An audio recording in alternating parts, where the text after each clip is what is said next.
Monique Belanger, Melody Savage, they will play for the $10,000, the final of the women's 10-pin Canadian Bowling Championship. And Belanger from Estevan, looking for a third strike, gets in behind the headpin. And a little bit too far out on the oil, and as a result it didn't come through, and it wasn't pointed in quite the same way, but the first two set that she put out there, them two strikes were just excellent. I like the style of both these players. They're opposites, of course, left and right-handed. Both of them are using a heavier ball. That's a nice hit. 15-pound ball there. Watch here as the ball goes out of her hand, right over the outside of the left-hand arrow there, second arrow, and just right into the pocket. That would have been a good strike ball as well. Melody Savage uses this 202 average to her advantage. 14-pound bowling ball coming in there like a freight train. This is more the caliber of bowling you'd like to see. Watch her now, going straight through it. There's the balance, the left arm balancing her. Gets it out, gets it through, gets her the extra power.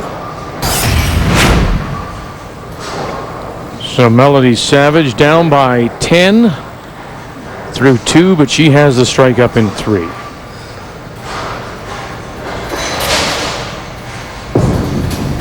This could be another good one here. A little bit on the outside. Oof. Didn't quite snap the way she needed. Whoa.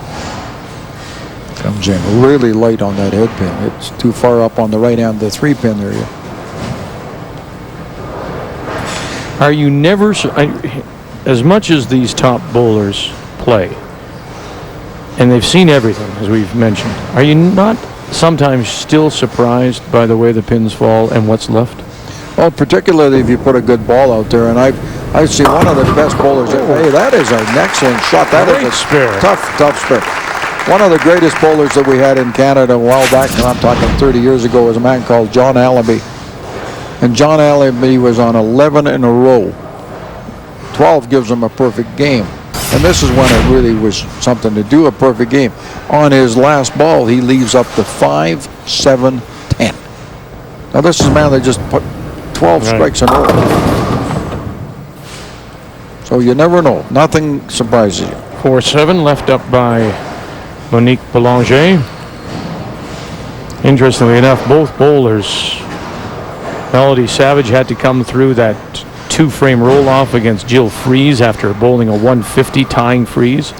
And Belanger's 159 beat Diana Nakanekni 149. So neither Savage or Belanger came in with the game at any level of strength. They may have been questioning themselves coming into this final.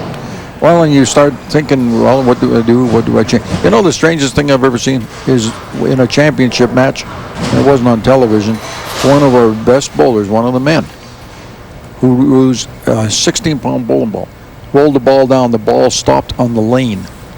And they hit the pins and stopped on the lane. The back row of pins did not go down. Think about that for a minute. The back row didn't go down. And it sat on the thumb hole. Really an amazing, you wouldn't think it possible, but it did happen. Well, here again, similar to what happened to Melody in her 4th. Now in the 5th, look at this bunch of pins that face Monique Belanger. And not only do you lose pin count, you give yourself a tough spare. Very nice. Both of them, huh? Yeah, you bet. Both of them are good spares. But you make it a tough thing down there to get it. One pin you got a good shot at. Now she goes right down into it, right, challenges it, has to hit through there, get right back to the 9-pin. Really well done. But you see where she lost. She could have had 86 in the 4th. Now she's got 82 because she lost the pin count. Melody, on the other hand, right now can get 78, but she had a 5 count going in, so it's quite interesting, but that's a good hit. Somehow the pins rattled around the 10.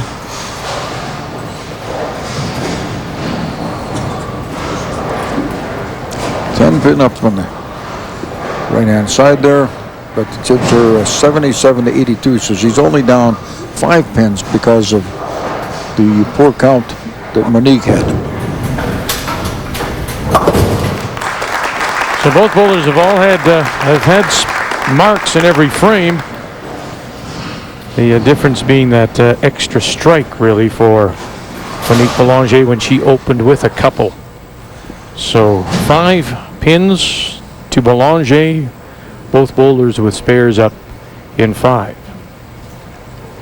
That was terrific. We'll remember that game, you know, when you think of 2 bowlers at 150. Right. But it was how they played that 150, a must-have strike by Savage to force the roll off, and then a really terrific spare to win it.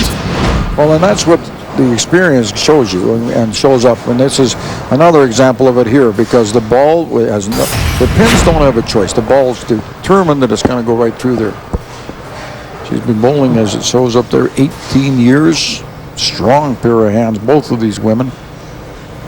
They have excellent extension on their arms when they release the ball. Again, there's the 7 pin. You see the pin laying in the channel on the left-hand side there. That's the equivalent of the 10 pin on the right-hand side. 101 up. The game is tightening up a little bit more. Now we're down to only 4 pin margin. So we're 4 frames away from determining the $10,000 winner, and we're only 4 pins apart, and we're, oh, now is she lucky. That was time to hold your breath. Again, it comes down to a matter of, you know, it's easy to sit up here and make the comment, forget what you're playing for, but it's tough for them to do that down there. They know they're playing for bragging rights, and also trip back, huh? To come back. You betcha, that's the bonus. As if the $10,000 wasn't a big enough bunch of carrots, you get the additional carrot to come back.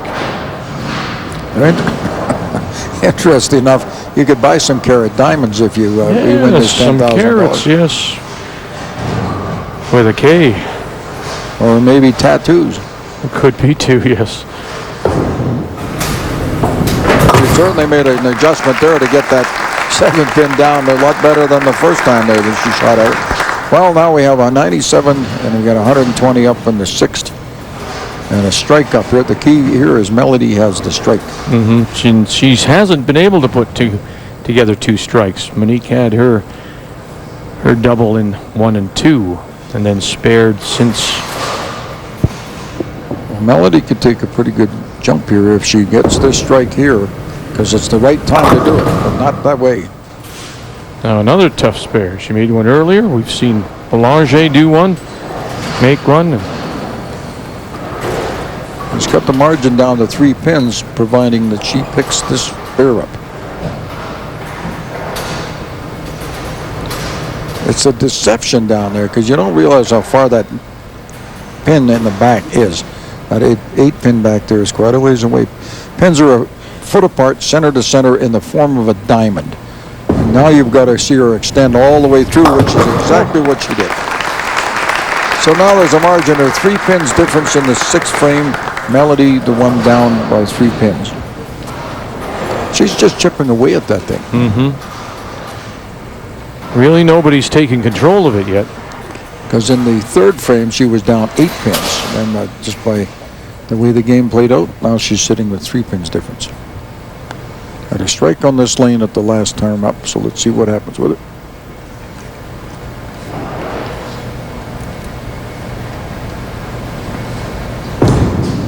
Got it out there far enough. Beautiful.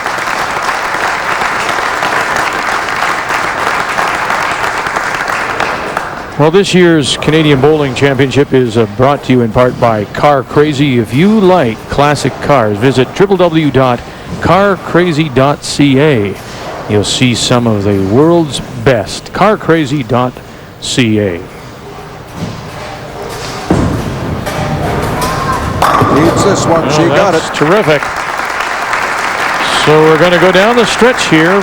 3 pins separating the 2 bowlers. Advantage Belanger, both now with strikes up in 8. And the whole thing could lie right now.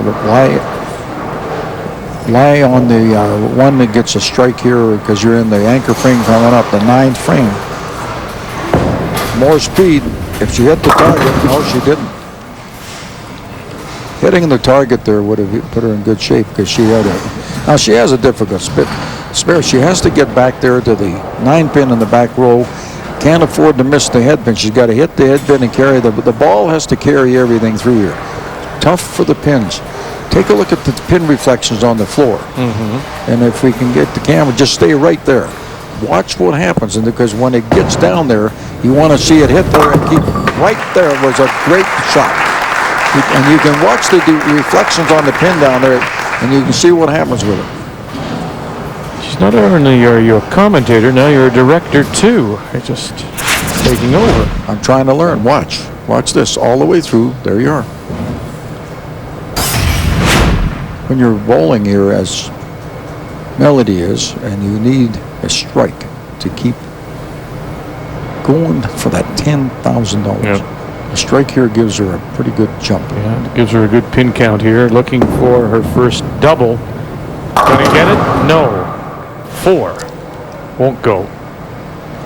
Well, it brings it down again to 157 with potential, and that'll give her 3 pins separating. So Monique has a little bit of an edge, and Melody will close out her game in the 10th frame.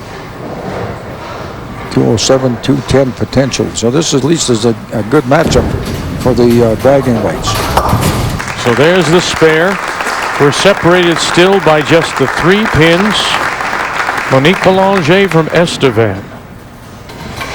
Both bowlers with spares up in 9, and Melody Savage, defending champion, the 2-time winner of the Canadian Bowling Championships, will play the 10th first.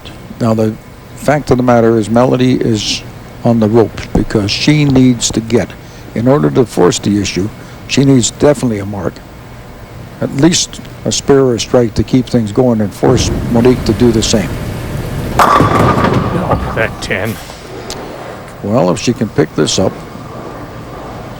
it'll give her the potential of 196, which means that her opponent has to mark.